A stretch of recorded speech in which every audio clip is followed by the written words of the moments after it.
In my opinion, one of the most significant developments in flight simulation over the last 12-18 months has been the re-emergence of force feedback into our flight sim devices, and Moza Racing have already made their mark with the introduction of the AB9 force feedback base and MH16 flight stick.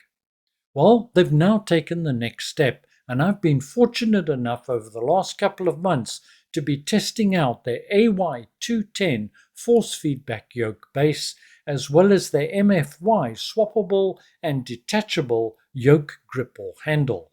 And in today's video, we're going to be testing it out. And as this is a full review, we'll be having a look at what you get, what are the prices, what are the product strengths and weaknesses, as well as Moza Cockpit, the configuration utility. But let's be honest, what we're most interested in is how does it perform? And I'm going to be testing it out in Microsoft Flight Simulator 2024. So before we dig into the nitty-gritties, let's give it a test. I've been fortunate enough over the last couple of months to be beta testing the yoke. Now when you load up into Sim, it doesn't come with any predefined profiles at this stage. But as you can see, it contains a whole selection of switches, dials, buttons, flap and gear lever. And these are fully configurable in Sim. As we fire the G36 into life, keep an eye on the yoke in the inset, and you'll see that it's recording the vibrations. In a real aircraft, you'd be getting some feedback through the yoke, and that's exactly what's happening here with the Moza. We're at Loon Creek at the moment, and we're only going to be doing a very short hop. We're going to be taking off, turning round, following the river, and then landing at a bush strip a little bit further on. We're just finishing our preparations for departure, and then we'll be away. But one thing that will strike you straight out of the box is the feel of the yoke itself. And that applies for not only the pitch but the roll as well. There's a real meaty feedback, and of course it's infinitely adjustable, but there's some genuine weight behind the feel. You really feel that you're moving those ailerons and elevators. Force feedback support is not built into Microsoft Flight Simulator, so Moza is reading the telemetry directly from the sim. And that in itself can bring some limitations, but one of the things I really do like is that it can interact and you can feel the ground roll. I would prefer it to be stronger than it is, but as you interact with a rougher surface, you can certainly feel the yoke react. Something which for me is a great immersion builder. When you're moving from something like tarmac to cut grass, something like that, the impact is nominal if any. Moza Cockpit is continually being refined and updated, and hopefully they'll be able to enhance that effect as time goes by. The software itself's already come a long way since the introduction of the AB9 force feedback base. Now push my throttle forward and you'll see the amount of vibration has reduced considerably, just what you would expect. As I pull it back to idle, well, we'd expect the vibration to return, and there it is. Okay, let's get out of here. It's a pretty short runway, so feet on the brakes, full throttle, let's go. As we head down the dirt strip, there is some feedback from the ground roll, but it is limited, as I mentioned earlier. But I think this is a Microsoft Flight Simulator thing and not so much Moza Cockpit, as I've experienced similar with other force feedback devices. What I really do like is the feel of the gear going in and pulling the flaps up. You feel it directly through the yoke. There's a strong haptic feedback there. Let's put it this way, you wouldn't put your flaps or gear down and not realize it. And once again, the addition to the immersion, well, it's just amazing. As we gain speed, we'll feel a little bit more force in the roll and the pitch as the dynamic forces come into effect. We're just going to loop round quickly and then follow the river and head to the next airport. Speed just over 100 knots, and we're now going to do a tight right-hand turn. Rudders at play as well. Now of all the features and effects available through the Moza yoke, this is the one area that really needs improvement. The impact of the dynamic forces on the airframe, while simulated, could be considerably stronger. Make no mistake, there is a feel and you can tell you're doing a tight turn, but it's, I suppose the right word is, more of a subdued impact or feel than I would like or expect. But to be fair, I did try this also with the Turbine Duke and I certainly got more feedback, so it may well be aircraft dependent to some degree. We're continuing to head down the valley, so I think it's time for a stall test. We'll try a power off stall, push the nose up and try and hold the aircraft level. It took me a while to dial in the settings here, but the stall is very well implemented indeed. As the wing drops, you can really feel a bit of a kick and an increase in the vibrations. Might have been a bit low for that maneuver. Come on, pull your nose up. There we go. I have elevator trim configured to the left hand side hat switch, nose up, nose down. And of course that works, but there's no physical trim movement of the yoke itself in terms of the pitch. Moza are aware of this, and I believe that they're working on it to bring an improvement and to bring that option available if you want it. There is an option in the software for hardware trim, but I couldn't get that to work either. Well, we're pretty close to our landing point right now. You may notice in the video that I'm using a throttle control and not my Bravo. Well, this is something also new from Moza. It's a brand new throttle quadrant. And I have to say I'm very impressed with it as well. And I'll be bringing out a review of that, once again a full review, tomorrow. As you can see, I have the Moza mounted on the DOF H3 motion platform, although I haven't got the motion activated at this time because it makes filming almost impossible. But with a motion platform, force feedback device in your hand, and a haptic seat pad, well, it's as real as it gets. Now this landing is not going to be a gentle one. We're going to slam it into the ground to some degree to see whether or not the yoke reacts. There it is, dead ahead, another dirt strip. I'm a little high, so I'm going to have to get my nose down, then pull up to lose a bit of the speed. I gotta say again, I just love the feel of this yoke. In fact, it's one of the best feels I've ever experienced. Oh! There we go, and down again. Bang! Well, I was hoping for something a little bit more dramatic, but that'll do. What I can't show in the video is all the little vibrations and feedback that you get whilst you're flying and during the ground roll. And it's all those little bits of information that are fed back through the yoke that make you a better pilot. And I, for one, without doubt, are a force feedback convert. Just one comment I need to make after watching the replay here. I've been testing this yoke out with various different aircraft and playing around with the dead zones, not that they were needed for aircraft such as this, but I forgot to change them back. For day-to-day flying, the software has a calibration function, and I found I didn't need any dead zone at all. So actual day-to-day usage and sensitivity is excellent. Now there's a couple of significant things that to me I really like. One, the design.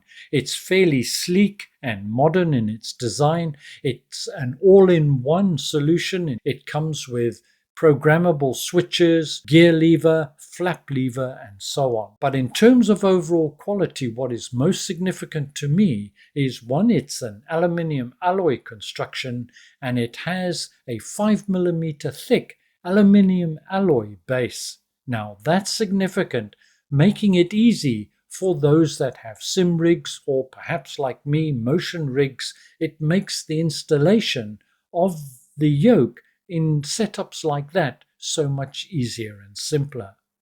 As before, it's supported with the Moza cockpit software so that you have a wide range of different parameters that you can adjust to get that force feedback just as you want it, be it a jet, a helicopter, or your favorite prop. But one of my most favorite features, I must be honest and say, is the detachable yoke handle. It just makes it very convenient, particularly if you're in a setup where you have multiple configurations. It means you don't have to disassemble anything.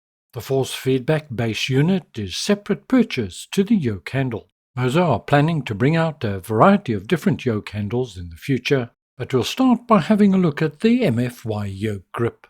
This video was produced before the official release of the product, so prices are indicative only. Please check the Moza Racing website for confirmation. We're not going to spend long on the unboxing, enough to say that the packaging was exceptional. And I can say the same about the MFY grip as well. There's a nice feeling to it. It's a single extrusion, includes a variety of buttons, hat switches and joystick. To attach the yoke to the base, Moza have taken a page out of their racing simulation side with an easy-to-use and very functional quick-release mechanism. The buttons and LED lighting on the yoke handle connect via contact pins within the yoke housing. There are bumper buttons, triggers which act as an axis for those that don't have rudders, joysticks at the top of the handles which are absolutely ideal for camera views, that type of thing, as well as 2 hat switches. The central housing of the yoke has a number of buttons. They are labelled, but of course in Sim they are individually configurable to suit your personal preference.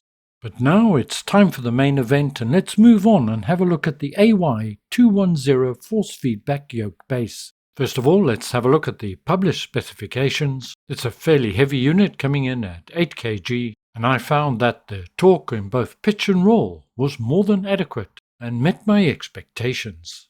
One of the reasons for the weight is that this unit is almost completely made out of an aluminium alloy. Other than the cable and the transformer, there's not a lot of plastic to be had. Connection, once again, is through standard USB-B to USB-A. And I have to say, I was personally very impressed with the overall quality of all the aspects of this yoke. Let's take a closer look. The yoke base includes a set of switches, labelled as all the basic external lights, battery and so on. Includes both a flap and gear lever, 2 system, 2 engine buttons, as well as a 5-position rotary switch. At the end of the shaft here you can see the contact pins that make connection to the MFY Yoke Grip. The gear lever itself is 3-position. At the rear of the unit is the connection for the main power supply, the USB connector, and 4 DEV slots. This will be to accommodate things such as throttle quadrants, rudder pedals, and so on. The 5mm aluminium alloy base is a welcome addition, and as can be seen, it has a variety of different mounting options, varying from the lugs on all the corners to a variety of different screw holes. Once again, if memory serves me correct, it's M6. The shaft of the unit itself is aluminium as you'd expect it to be.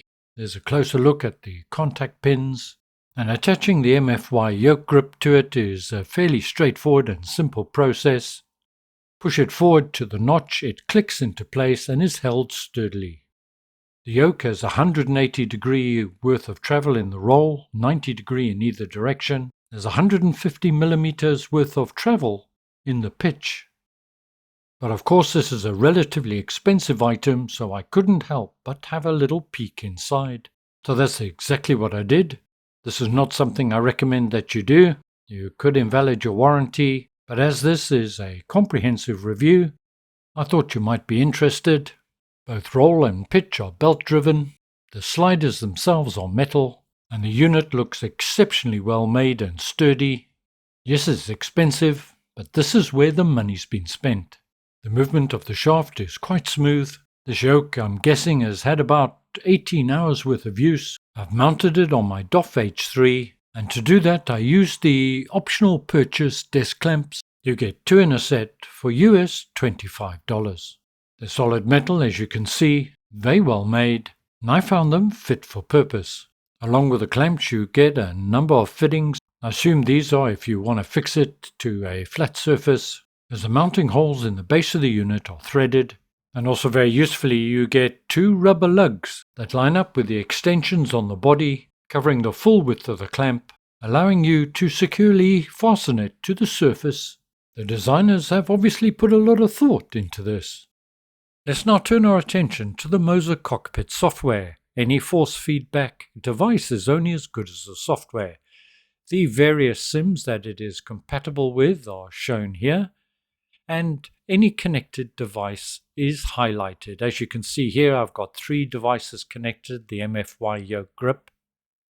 If you select any particular item, then a whole range of different options are available. You can check and test that every switch or dial is working, as well as various different options. There are lights round the 2 joysticks on the left and right hand side of the MFY Yoke Grip, for example. You can change the color, you can turn them off, various options. You can also determine whether you want these to operate as buttons or as a joystick, and so on. And the same applies on whatever is selected. Microsoft Flight Simulator 2020 and 24 don't inherently support force feedback. Hopefully that will change. So Moza has to read it directly from the telemetry output. And there's a wide variety of different options that are available. The most important, perhaps, are your basic settings. Helpfully, there's explanations on what each one of these do. And these interplay with each other quite dramatically. And these are, if you like, your main or your core settings. This determines the amount of force that's applied, how amplified a particular action that you've chosen will be, and how aggressive or otherwise that you want that feedback. Under the telemetry, you have a massive range of different options available. You have general aircraft effects, and then you have individual aircraft effects in terms of propeller, jet, or helicopter, depending on what you're flying. Under the general aircraft, there's a wide range of things that you can enable or disable to suit your personal preference. Turn off stall, and you won't get any stall feedback, and so on.